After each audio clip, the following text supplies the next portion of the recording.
aming Diyos ang kalakasan at kaligayahan.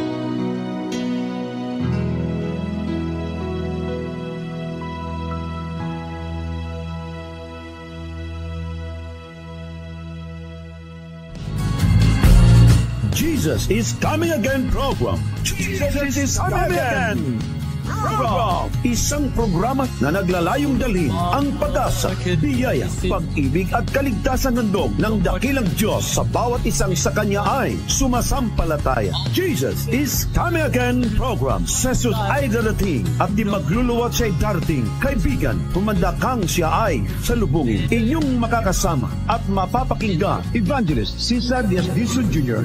sa ating Jesus is Coming Again program. Isang magandang araw at maluwalhatiang araw pagbati sa lahat ng ating mga kapatid at mga kaibigan na kung saan po patuloy na sumusubaybay sa ating pong Jesus is Coming Media Ministry. Welcome at welcome po ang bawat isa sa inyo, mahal kong mga kapatid. Ako po'y natutuwa sapagkat kabubukas ko lang ng aking cellphone, nakita ko kaagad na napakarami po ng ating mga viewers. Ako po'y natutuwa sa inyo mga kapatid at salamat sa Panginoon. Sana naman lahat ay makinabang sa salita muli ng Panginoon na sama-sama po nating pag-aaralan. At sa atin pong panimula, tayo muna po ay manalangin sa mandali. Dakilan naming Ama, kami po ay mag-aaral ng inyong mga dakilang salita. Amin pong inihiling sa inyo, Panginoon. Inyo nawa kaming patnubayan, pagpalain na sa aming pag-aaral. Kayo po ang maluwalhati, kayo po ang may angat, kayo makilala. Lalo tigit, Panginoon, ang aming po mga mananaliksik ng katotohanan ng aming mga kaibigan ay mapuno ng katuwaan, kagalakan ng puso, lalo tigit ang pagsagot sa mga katanungan katulad ng katanungan ng madami. Salamat po sa inyong pagdinig sa pangalan ng aming Panginoong Jesus. Amen.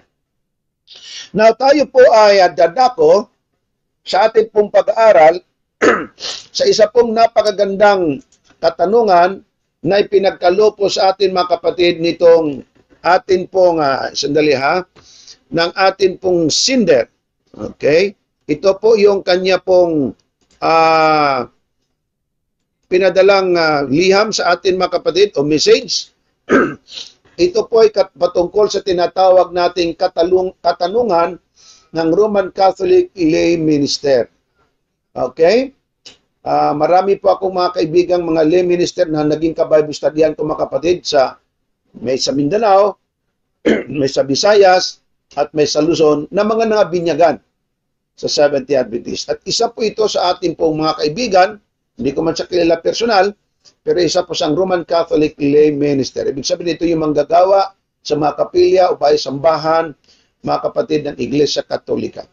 Ang kanya pong katanungan ay akin pong na-appreciate, akin pong pinasasalamatan. Ang sabi po niya, kung ako ay lalabag sa Ten Commandments, ako ay lalabag sa Sabat ng Diyos, at ako'y kakain ng karumaldumal na ipinagbabawal, nanampalataya naman ako sa Diyos. Mahal ko siya. Hindi ba ako maliligtas? Ganda ng tanong niya mga kapatid, ano? Pero mismo sa kanyang tanong, hindi niya napapansin na marami siyang labag na sinasabi dito. Kahit kailan Diyos hindi matutuwa sa taong labagin.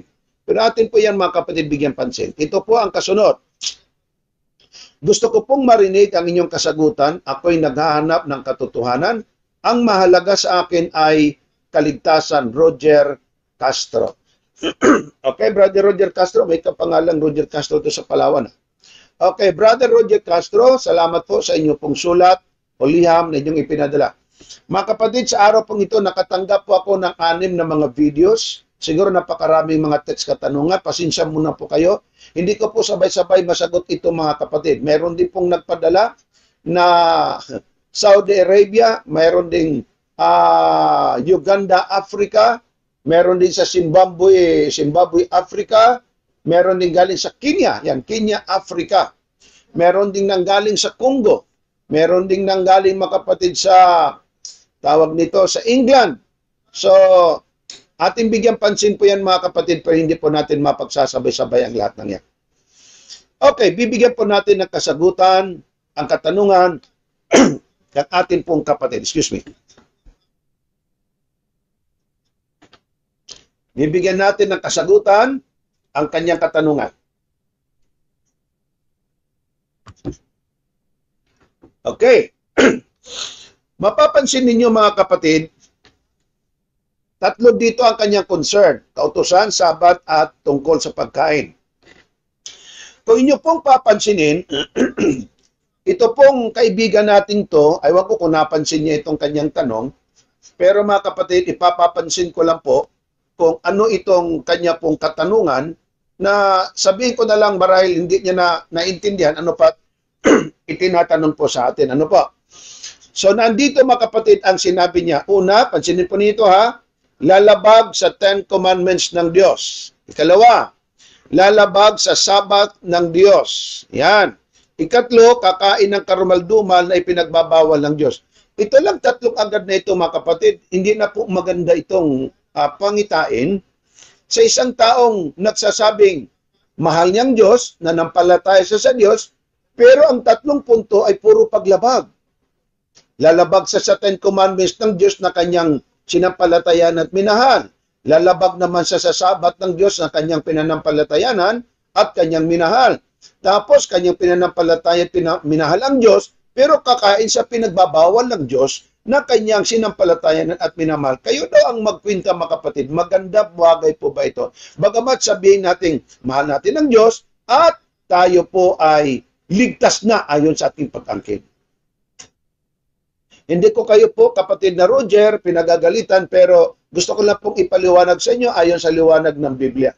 Kahit kailan ang Diyos na mapagmahal, ang Diyos na mapagbiyaya, ay hindi kahit kailanman matutuwa sa mga taong lalabag sa kautusan, lalabag sa Sabat, lalabag sa mga ipinagbabawal ng Diyos. So, kahit kayo pa sigurong magulang, hindi po tayo matutuwa pagka ang ating anak ay lagi pong lumalabag. Ano po? So, atin pong isa-isahin nito. Pakinggan po niyo ng maigi. Ang tao po, ayon sa Efeso 2, talatang 8, for by grace are ye saved through faith, and that not of yourselves, it is the gift of God. Dito ating makita na ang Diyos po ay merong kaloob, ito po'y biyaya. Pero hindi po nagtatapos doon. Kung talatang 8 yan, sa talatang 10 ito ang sabi, for by His act, we were given existence in Christ Jesus to do those good works which God before made ready for us so that we might do them. So mga kapatid, meron po siyang binabanggit ditong dapat nating isikatuparan. Ito pong tinatawag niya na good works. Ibig sabihin, ang gusto po ng Diyos ay magiging masunurin tayo sa Kanya. Gusto po ng Diyos na tayo gagawa ng mga mabubuting gawa. Ano po itong mabubuting gawa? Well, sa Revelation 22 verse 14, ang sabi doon, blessed are they that do His command. Dito natin makikita kung ano yung good works o mabuting gawin is to follow His command, to do His command. If we do so, sabi po ng Biblia, blessed, mapalad, magiging masayahin po tayo, magiging masaya. So ang Biblia ay nagsasabi sa atin na ito pong kaligtasan ay libre po ito galing sa Diyos. Hindi natin pwedeng pagtrabawan kasi nga ito'y kaloob ng Diyos. Ngayon kung atin po itong pagtrabawan, aba hindi na po yan salvation by grace, kundi salvation by works na yan after all. So ang Biblia ay nagsasabi sa atin ng lahat ng ito. Tuloy tayo. Ito kapatid ang sinabi ng Panginoon. Paulit-ulit na po itong mga pangbansang talatang lagi natin ginagamit. Sabi ng Diyos, ayon sa Diyos na yung minahal, ito ang sabi niya, kanyang ipinayag sa inyo ang kanyang tipan, na kanyang inutos sa inyong ganapin sa makatwid-bagay ang 10 utos, at kanyang isinulat sa 2 tapyas na bato. Gusto ng Diyos kapatid na sinasampalatayanan mong tuparin, ganapin ang kanyang makautusan. Ako lang mga kapatid, hindi ko lang lubos maisipan na ang tao kanyang ipinagmamalaki, ligtas na sa biyaya, nanampalataya na sa Diyos, siya dahil ligtas na, pero nagtataka lang ako kung bakit ang mga taong ito ay patuloy namang nagmamalaki sa pamagitan ng paglabag sa kautusan ng Diyos, paglabag sa araw ng Sabat, tulad itong tanong, kumakain ng karumal-dumal. Hindi, mga kapatid, tumatama. Wala sa tamang logic eh. Wala sa tamang logic. Para bang ganito? Hinahanap mo ang 5 centavos. Hinahanap mo ang 5 centavo, sinindihan mo ang 1,000. Sinindihan mo 1,000, hinahanap mo ang 5 centavo. Hindi masama magkaroon ng pananampalataya, mabuti yon. Hindi masama na mahal natin ang Diyos, mabuti po yon. Ang masama lang po dito, sa binasabi natin mahal natin ang Diyos, iniibig natin ang Diyos, pero mga kapatid ay patuloy naman nating nilalabag ang Diyos. So hindi po mabuting pangitain ang ganitong mga bagay. Ano po? Ito, sabi ni Jesus Christ, John 15:10, kung tinutupad ninyo ang aking mga utos, ay magsipanahan kayo sa aking pag-ibig, gaya ng aking pagtupad sa mga utos ng aking Ama, at ako'y nananatili sa kanyang pag-ibig. So mga kapatid, dito po sa atin pong mga panunood dito po, ano po, kayong mga nagko-comment, kung malinaw po sa inyo mga kapatid ang atin pong pag-aaral, kayo po ay aking inihilingan na inyo po mga kapatid, i-message ako kung naging malinaw po ba ang atin pong pagpapaliwanag. Ngayon, kung gusto kayo'y sumali at meron kayong gustong idagdag, welcome na welcome kayo mga kapatid sa inyo pong idadagdag kung sakali meron kayong puntong gusto pong i-share din po naman. So, ang sabi ng Panginoon Kristo, gaya ng aking pagtupad sa mga utos ng aking Ama. Kita niyo po ha, ang Kristo Jesus ay tumutupad sa utos ng Ama. Ay ikaw din ang nagsabing lumalabag ka sa utos ng Ama, lumalabag ka sa araw ng Sabat, ay hindi talaga kayo magiging magkapareho. Tama po ba?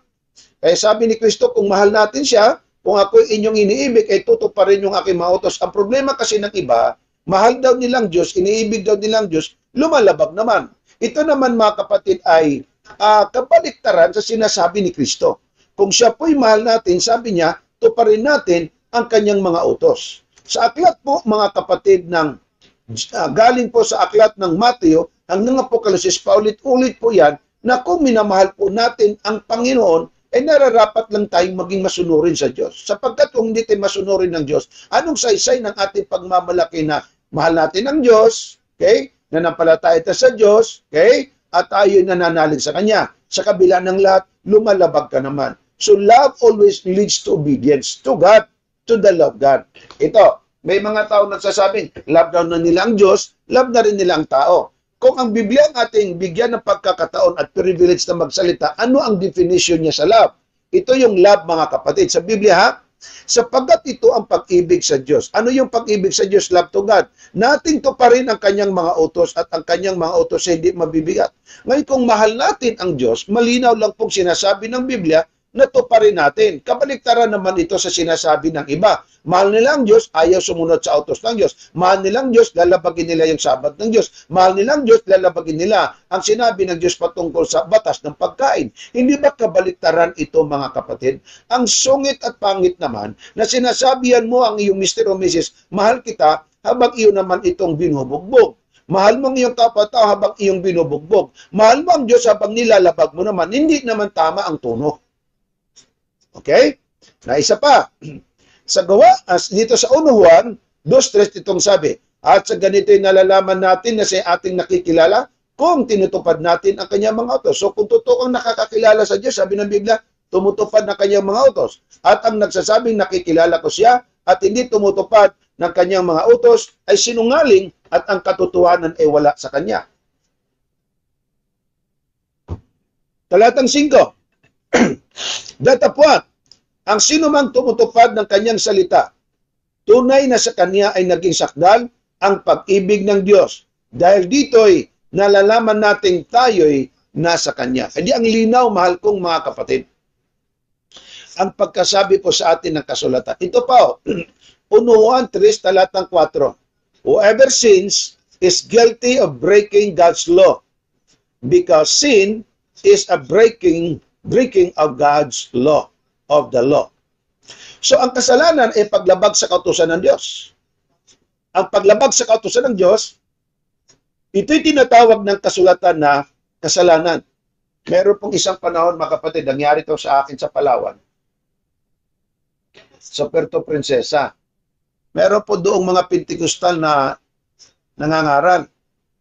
at ang kanilang pangaral, ang sabi ay magsisi sa kasalanan, ay di sabi ko, sige, makinig tayo. Di, nakinig ako. After na mga 15 minutes siguro akong nakinig, lagi niyang sinasabi, ang tao makasalanan, nangangailangan ng Diyos. Lumapit ako sa kanya, sabi ko, brother, may tanong lang ako, pwede po ba? Sabi niya, ano yun? Sabi mo tayo nagkasala. Yes. Ibig sabihin, nagkasala ka kasi meron kang nilabag. Sabi niya, oo. Alin ang nilabag? Ang 10 Commandments ng Diyos o walang 10 Commandments ng Diyos na nilabag? Paano mo matawag ang tao isang makasalanan habang wala siyang nilabag? Ito ba'y nagpapakilala ng Diyos ay meron pang 10 utos o mga utosan na dapat sundin? Ang sabi niya mga kapatid, sabi niya, natuto ako sa tanong, sabi niya. Sabi niya,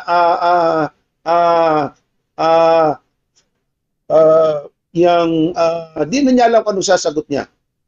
Ang sabi na lang niya sa akin, sabarista ka po ba, sir? Sabarista ka ba? Ang taong ito ayaw magsalita na dapat sundin ang kautusan ng Diyos. Kailan mo pwedeng sabihin ang tao'y makasalanan habang kung walang kautusan? May kasalanan kasi may nilabag ka. Kung iyong inaamin ngayon na may kasalanan po kayo, abay ang ibig sabihin lamang yan, may nilabag kayo. Hindi naman po pwedeng hulihin ka ng pulis na wala kang krimen na ginawa di ba? Wala kang salang ginawa. Kaya mga kapatid, ang Biblia ay malinaw na nagsasabi sa atin na ang kasalanan ay paglabag sa kautusan ng Diyos. Ito pa nagmamalaki ang iba na may pananampalataya na sa Diyos, therefore ayaw na daw sumunod sa utos at wala ng kabuluhan ang Diyos, ang kautusan ng Diyos. Roma 3:31, niwawalan kaya nating kabuluhan ang kautusan sa pamamagitan ng pananampalataya? Sabi ni Apostol Pablo, huwag na wang mangyari, kundi bagkus, datapwat, ngunit pinagtitibay pa nga natin ang kautusan. Ano bang nangyayari sa ibang mga tao? Noong nanampalataya na sila sa Diyos, ang nangyayari mga kapatid, ayaw na tuloy sumunod sa Diyos. Ligtas na raw mga kapatid sa tinatawag nilang kasalanan. Ligtas na raw sa pamagitan ng biyaya. Nanampalataya na sa Diyos. Nananalig na sa Diyos. Ano bang pangyayari na patuloy pa rin lumalabag sa Diyos? Ito po, mayroong comment dito, si Sister Edna Nispero, sabi niya, Amen. Nararapat lang na tayo sumunod sa utos ng Diyos dahil tayo ay minahal ng Diyos at mahalin din natin ang Diyos. Antonio Panesa, Amen. Napakalina, Pastor. Malinaw pa sa sikat ng araw. Malalabuan lamang ang ayaw nilang unawain at malabo ang isipan. So mga kapatid, ang totoo po dyan ay dapat natin sundin ang Diyos sapagkat mahal natin ang Diyos. Galing kay Domin 5, mahal ang Diyos pero wala sa gawa. Sayang ang pagmamahal na yon. Totoo naman talaga. Okay? Basahin ko nga itong Bernadette Salamatin. The foundational knowledge of God gives function of our faith. We are the collaborator in the building in the house as we function diligently in our priesthood. We choose to walk in the light of God for the divine transformation of our soul, but they who choose to walk in darkness, they remain defiled. That's true. Ang taong nandyan sa liwanag, mga kapatid, simple lamang. Sila po'y nanampalataya na masunurin sa Diyos. Ang hirap kasing sabi ni Lord, love kita. Lord, nanampalataya ko sa inyo. Lord, thank you sa iyo pong biyaya, ako'y niligtas ninyo. Anak, sundin mong aking kautusan.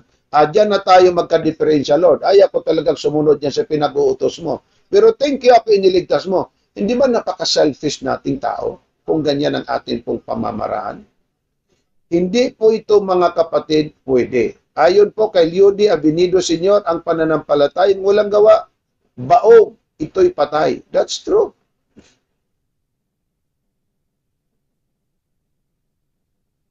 Sabi dito ni Nilo Leon Villanueva Morala, ayaw mong ipaliwanag ang Lucas 12:50. Why? Dahil ayaw mong sumunod? Hindi ko alam ito kung meron ba siyang binabible studyhan o meron siyang kausap. Hindi ko alam. Ilabas nga ninyo kung anong ibig sabihin mo at ano ang nakalagay sa Lucas 12:50 para atin na bigyan pansin muna itong kanyang sinasabi. Lucas, baka meron siyang ibig sabihin dito. Ang talata ay 50. Sige. Atin pong titingnan mga kapatid. Ito, direct ito ha. Direct ito na electronic Bible. Atin pong basahin. Okay. At sinabi rin naman, 12:50, tama ba? Okay. At datapwat ako'y may isang bautismo upang ibautismo sa akin at gaano ang aking kagipitan hanggang sa ito'y maganap. Lucas 12:50. Ayawan ko kung anong ibig sabihin ninyo kapatid sa talatang ito. Okay? Hindi ko naintindihan kung anong ibig sabihin mo kasi ang layo sa ating pinag-uusapan. Anyway, tuloy natin. Okay. 1:4.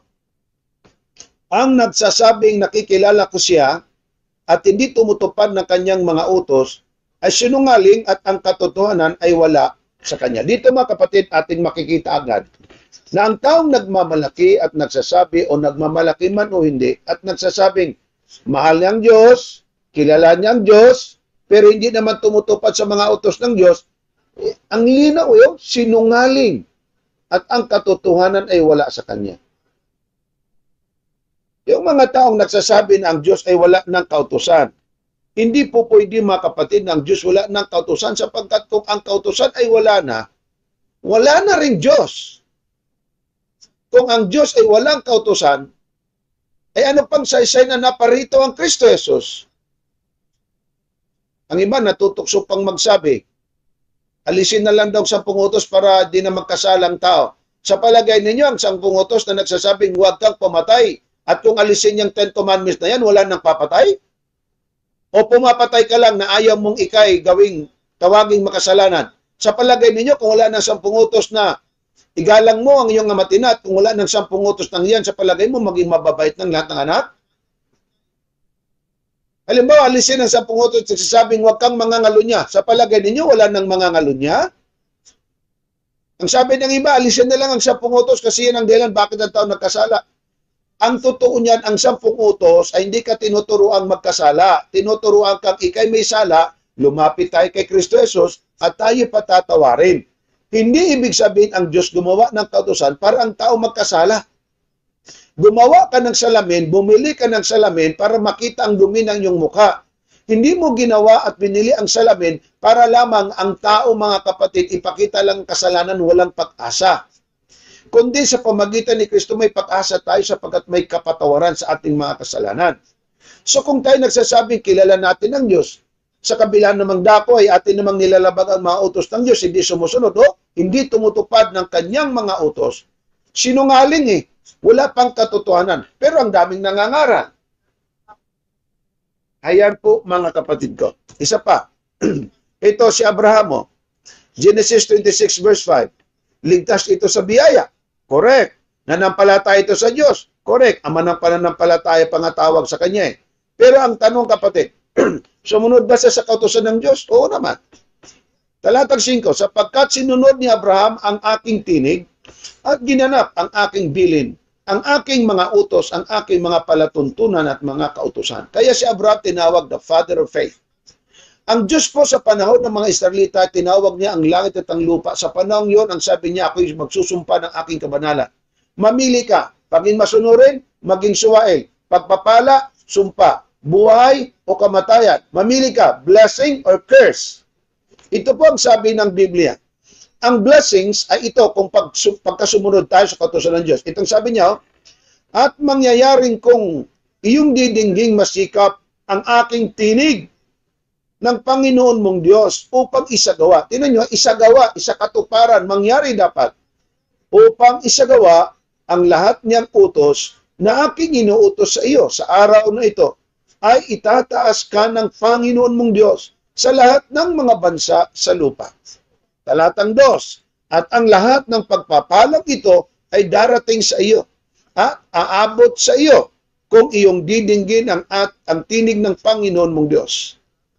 Talatang 3, Magiging mapalad ka sa bayan at magiging mapalad ka sa parang. Kapatid, ang Diyos po'y nagsabi ng mga blessings.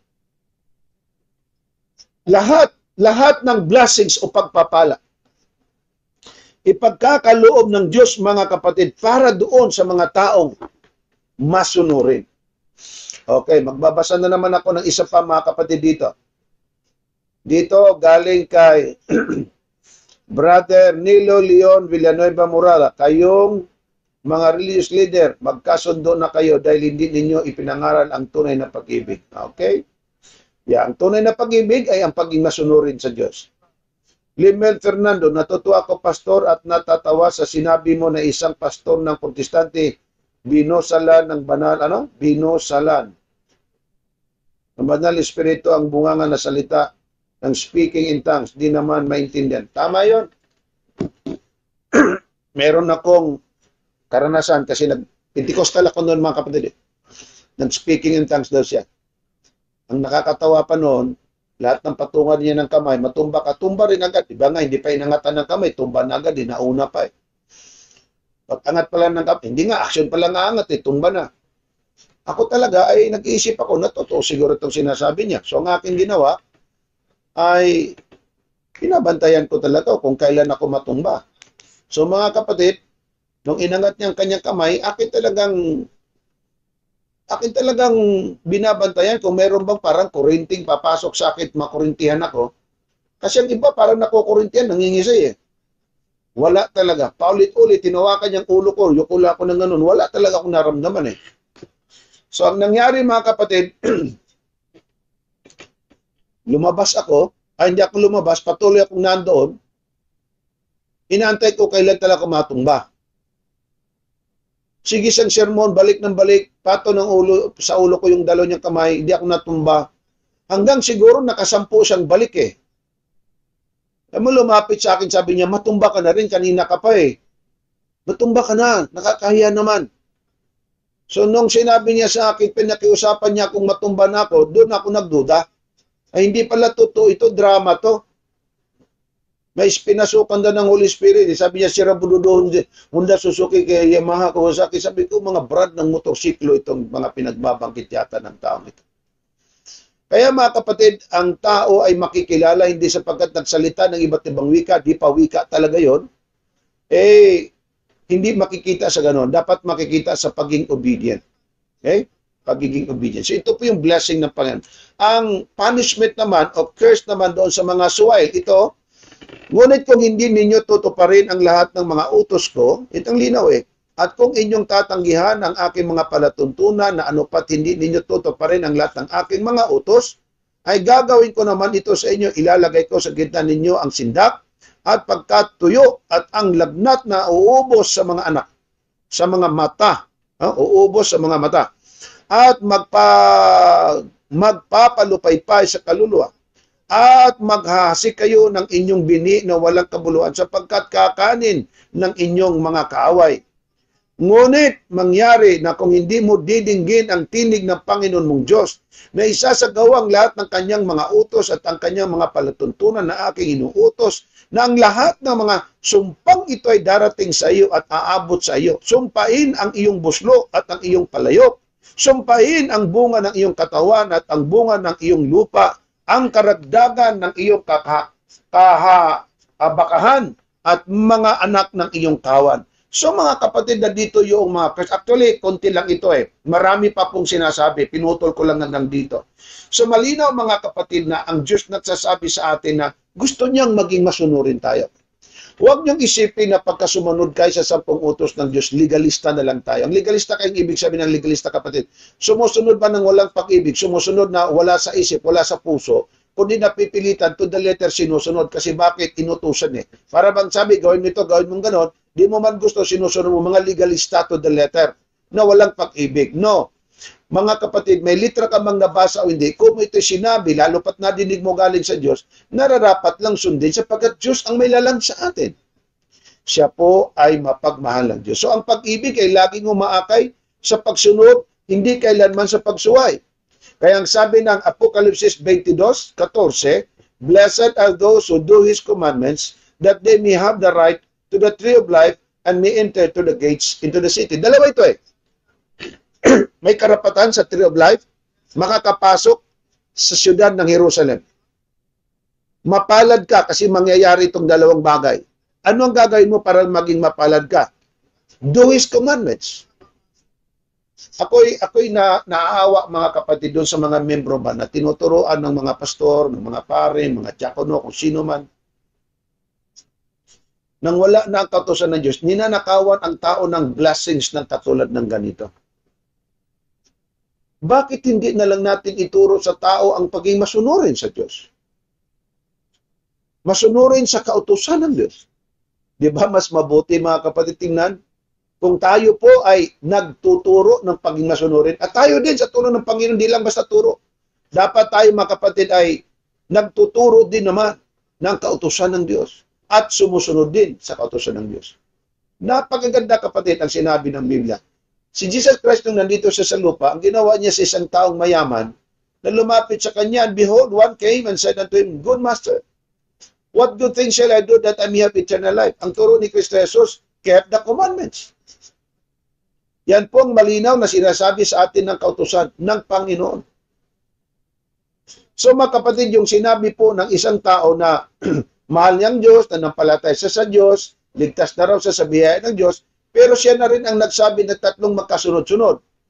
Kung ako'y lumalabag sa kautusan ng Diyos, lumalabag sa Sabat, lumalabag kasi kumakain ng karumal-dumal, hindi ba raw siya maliligtas? Kayo na rin mismo ang sumagot sa inyong katanungan. Bakit? Kung kayo raw ang Diyos, maganda mang iligtas ito galing lupa ilipat sa langit. Siguro kayo, kung totoo mang may purgatorio, sinabi ni Father Darwin Delgado, baka hindi kayo makakarating ng purgatorio, baka sa purgatorio, doon pa rin maghihirap kung totoo man yan. Pero hindi talaga totoo yan kasi wala naman sa Biblia, tradisyon lamang yan ng tao.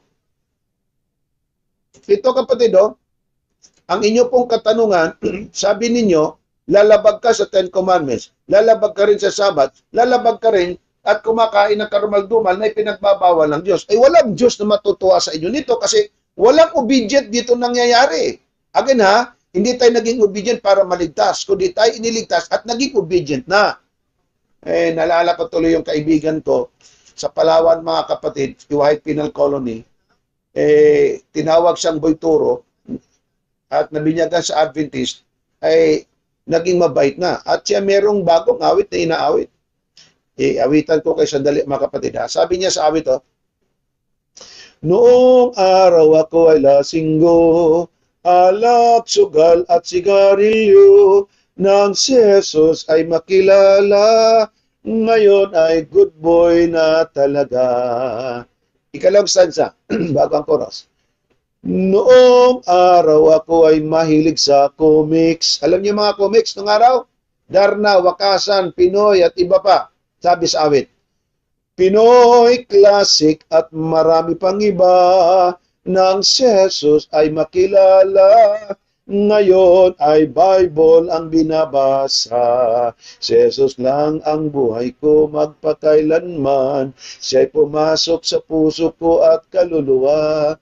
Ngayon ako ay masaya pagkat ako'y binago niya, si Jesus lang ang buhay ko magpakailan paman. Ang title ay Noong Araw. Noong araw lasinggo. Noong araw di nagbabasa ng Biblia. Noong araw adik. Noong araw mamamatay tao. Pero nung siya pinago ni Kristo, hindi niya ginagawa yun. Yun yung tinatawag na born again. Hindi yung born again na karatula lang sa simbahan, born again church. Hindi mga kapatid. Ang born again is an experience of a person receiving a Lord Jesus Christ as your personal Lord and Savior. That's a born again Christian. Hindi katulad ng ginawa ng taong ginawang karatula. Balikan natin. Wala ka pang ginagawa dito. Sorry lang po hindi ko kayo inusga.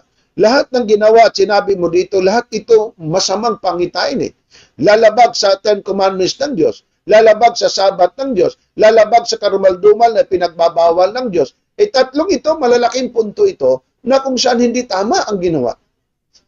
Mga kapatid ko, malungkot. So, dito tayo sa ikalawa. Lalabag sa Sabat ng Diyos. Tingnan nyo kung anong ginawa ni Kristo sa Sabat ng Diyos Ama. Lucas 4:16, at siya'y napasa Nazaret, ang Panginoong Kristo, na kanyang nilakhan at ayon sa kanyang kaugalian, Siya'y pumapasok sa sinagoga ng araw ng Sabat at nagtindig upang bumasa. Ugali ni Kristo nasa simbahan sa araw ng Sabat. Ito, si Pablo naman.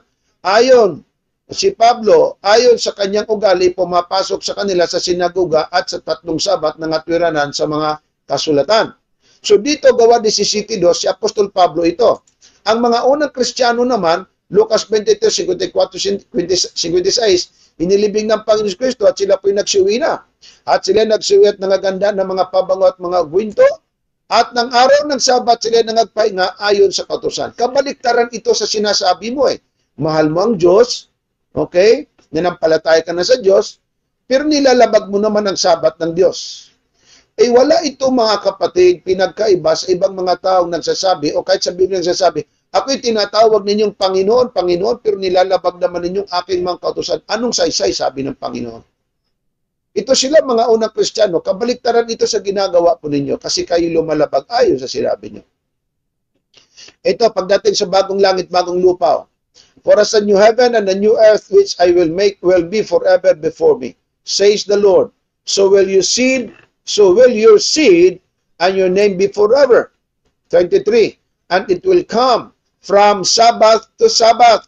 All flesh will come to give worship before me, says the Lord. So, kahit tayo mga kapatid, mga ligtas na at mapunta na sa langit, hindi yung kaligtasan na tinanggap mo pa ni Kristo. We are saved by grace. We are saved from the guilt of sin. We are saved from the penalty of sin. Ang salvation na tinatawag ko ay yung ultimate salvation, translation from earth to heaven. Pagdating natin sa bagong langit at bagong lupa, sasamba tayo sa Panginoon sa araw ng Sabat ayon sa sinabi at tinuring ni Propeta Isaiah.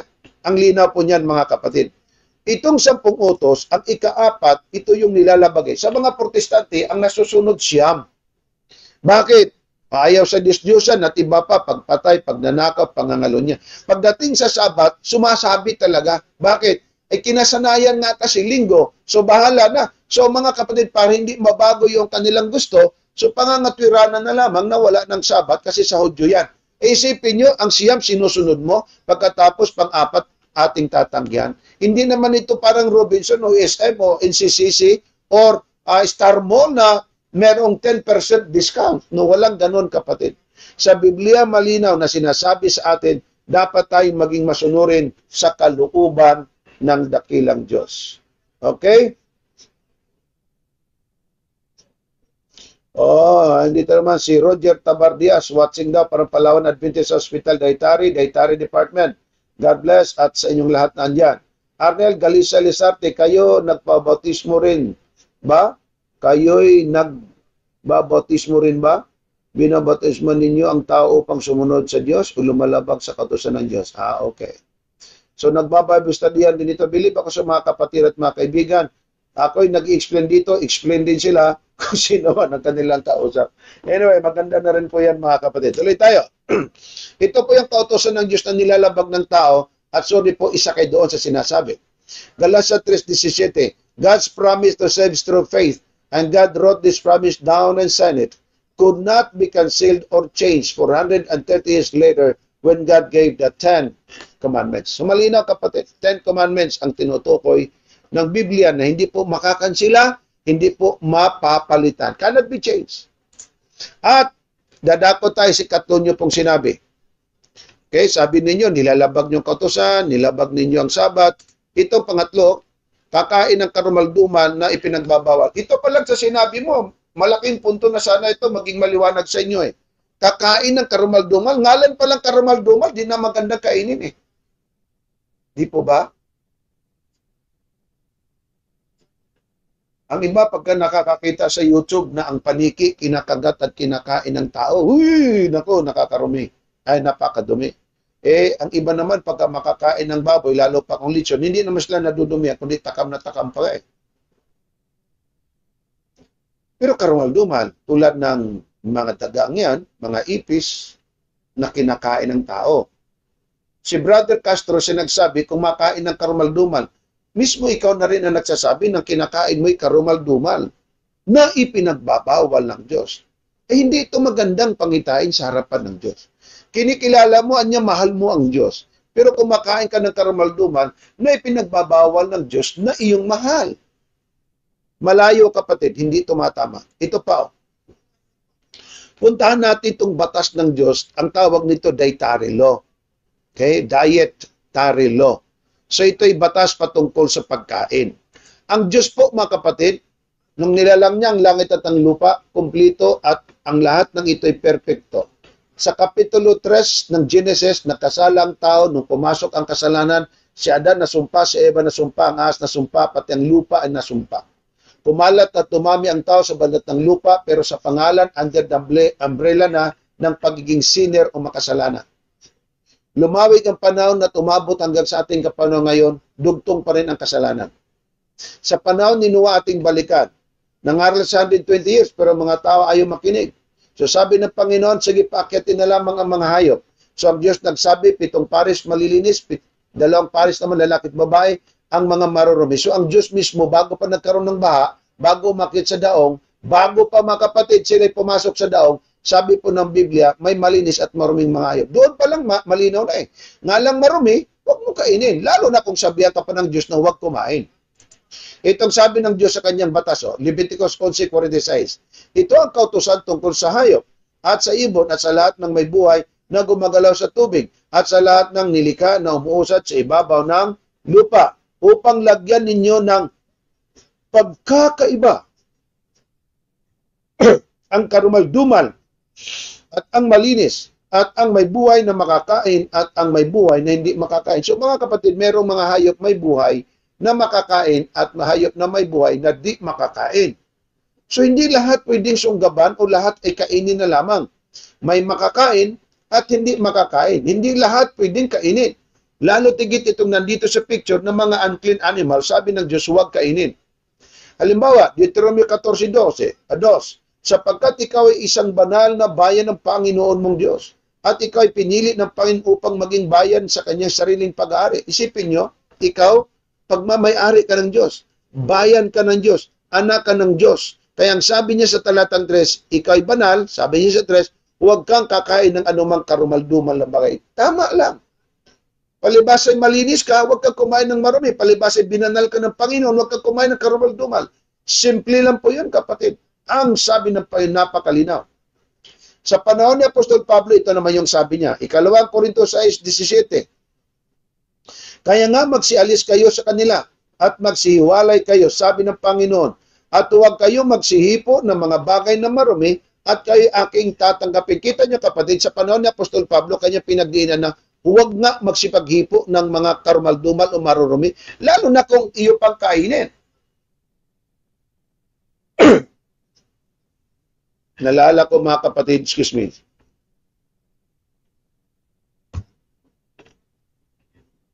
Nalala ko nung kami Katoliko pa. Bless the heart of my mother. Ang mother ko ay pumupunta sa palengke, pagbalik niya, may dala na siyang 2 kilong litson. Plus meron na silang ketchup. Wala pa yung Mang Tomas ketchup noon. Ketchup lang, banana ketchup.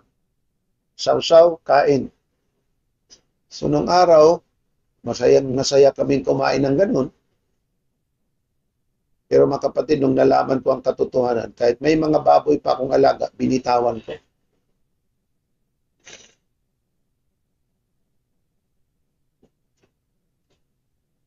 Mas masarap ang sumunod sa Diyos. Mas mabuti ang sumunod sa Diyos kaysa sumunod sa gusto lang natin. Sabi ni Apostol Pablo, huwag magsipon ng mga bagay na marumi. May mga bagay pa rin ayaw ng Panginoon, mga kapatid, kahit sa bagong tipan. Apostol Pablo ito Apostol Pedro. Natapat sinabi ni Pedro, di mari Panginoon, sapagkat kailanman hindi ako kumakain ng anumang bagay na marumi at karumaldumal. So nariyan mismo sa Apostol Pedro nagpatunay na wala siyang kinakaing marumi at karumaldumal. Pagdating kay Apostol Santiago, sabi niya doon sa meeting nila sa Jerusalem, it is my opinion, James went on, that we should not trouble the Gentiles who are turning to God. Nanampalataya na kasi sa Diyos ang mga Gentiles. Sabi niya, wag na natin silang pilitin magpatuloy pa. Basahin niyo, mga kapatid, ang verse 1 to 18. Pagtutuloy ang pinag-uusapan niyan.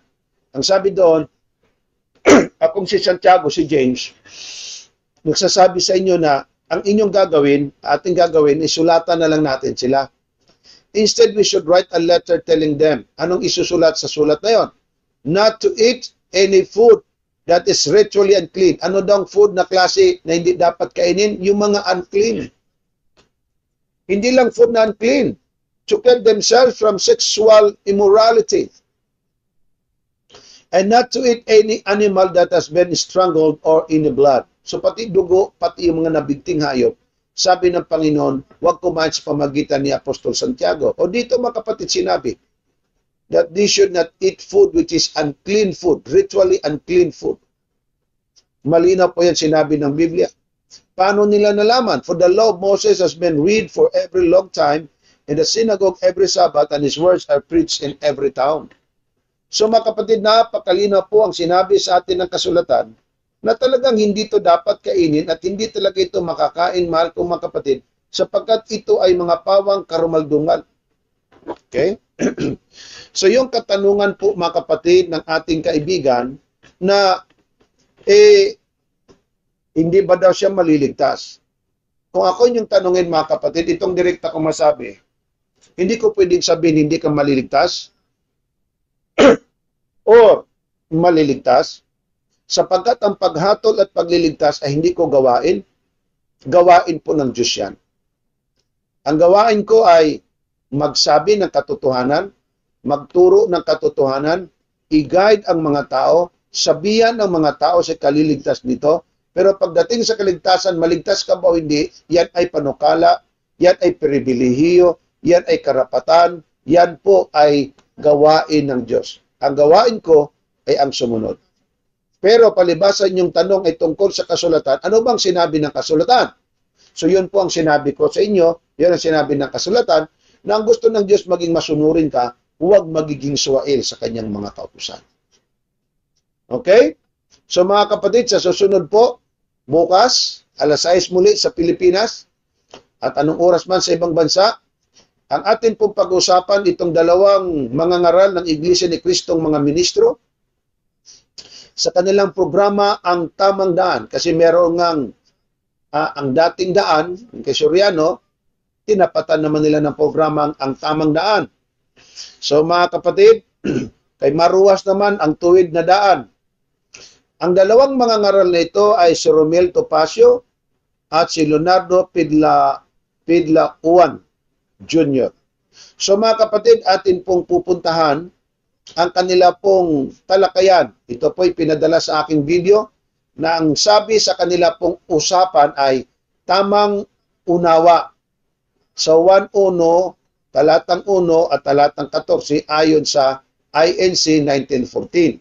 Abangan po ninyo mga kapatid. Kasi sabi nila, hindi nagkatawang tao ang Panginoong Yesus, kundi ang salita ng Diyos. Kaya sa Jesus ay hindi Diyos na nagkatawang tao ayon sa Biblia. Kasi nga mga kapatid, ang John chapter 1, sabi doon, nang pasimula, siya'y sumasa Diyos, at nang pasimula siyang berbo, at ang berbo ay sumasa Diyos, at ang berbo ay Diyos. So, ginawa nila ang bawat punto dito ay mga bawat sugnay. Tatlong mga sugnay ang kanila pong binanggit mga kapatid. Nang pasimula siya ang berbo, yon, isa yon. Ikalawa, ang berbo ay sumasa Diyos, ikalawang sugnay. Ikatlong sugnay ay ang berbo ay sumasa Diyos at ang berbo ay Diyos. So, ang tatlong ito dito, umiikot ang kanila pong usapin. So, mga kapatid, ang atin pong gagawin, atin pong puntahan ito, at atin pong i-discuss naman sa atin pong tamang unawa ayon sa liwanag ng sinabi ng Diyos. I-compare natin yung sinabi nila at ating i-compare naman ang sinasabi ayon sa liwanag na ating unawa sa salita ng Diyos.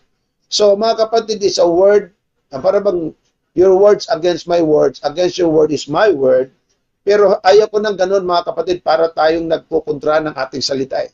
Ang gusto ko, ano bang sinabi ng Biblia? Kung inyo pong pansinin, sabi nila, tamang unawa sa 1.1.14, 1.1.1 at talatang 14. Kapatid, bago magkaroon ng 14, may talatang 2, 3, 4, 5, 6, 7, 8, 9, 10, 11, 12, 13.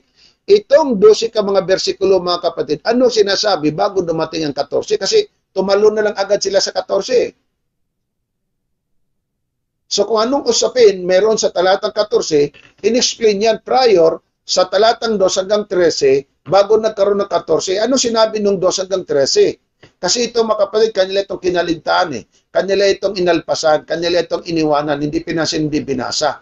Samantala itong talatang 2 hanggang 13, nagpapaliwanag kung anong sinabi ng talatang 14. Kaya lang, siyempre, ayaw nilang i-touch yun. Yun lang ang gusto nilang i-touch. So, itatouch naman natin kung ano po yun.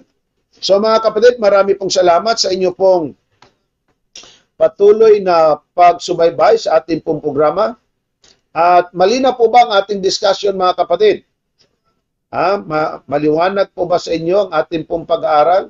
Maliwanag po ba sa inyo, mga kapatid, ang ating pong discussion ngayon? Kung maliwanag po sa inyo, kung kayo po'y pinagpalad ng Panginoon, kung kayo po'y nakinabang, at kayo po'y naliwanagan po mismo, mag-message kayo sa akin, mga kapatid. Purihin ang Diyos sa maliwanag niyang salita, purihin ang Panginoong Diyos sa kanyang mga dakilang salita. Magpasalamat tayo sa Panginoon, mga kapatid. So huwag niyo pong kalimutan, mag-message kayo. Huwag din po niyo kalimutan na inyo pong subaybayan ang Chika Ministry natin. At ito, mga kapatid, ay nasa YouTube. So kayo po ay mag-subscribe. Kayo din po, mga kapatid, ay magpadala ng mga link sa ating mga kapatiran. Tumulong po kayo para tayo, ikaw, ako, ay magkakasakasama at tinatawag tayo mga kamanggagawa ng dakilang Panginoong nasa langit. Tayo po'y manalangin. Ama, salamat po sa inyong mayamang pag-ibig, patnubay at pagpapala. Purihin po ang inyong pangalan.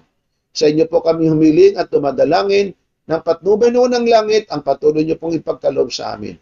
Salamat sa inyong pagdinig, salamat sa inyong pagtanggap. Sa lahat ng ito ay aming pinasasalamatan sa pangalan ng Panginoong Hesus. Amen. Maraming salamat, mga kapatid at mga kaibigan, sa patuloy po niyong pagsubaybay sa ating pong Jesus is Coming Media Ministry. Ako po niyong kapatid kay Cristo, Evangelist Dison, ay patuloy po nagpapasalamat sa Panginoon sa patuloy po ninyong pagsusubaybay sa ating pong programa. Marami pong salamat and God bless us all. Thank you, thank you. Kung may mga katanungan, ipadala na lang po ninyo, mga kapatid. Salamat po. Inyong napakinggan ang Jesus is Coming Again program. Jesus is Coming Again program. At muli pa po ninyong mapapakinggan Evangelist Cesar Diaz Dizon Jr. Jesus is Coming Again program.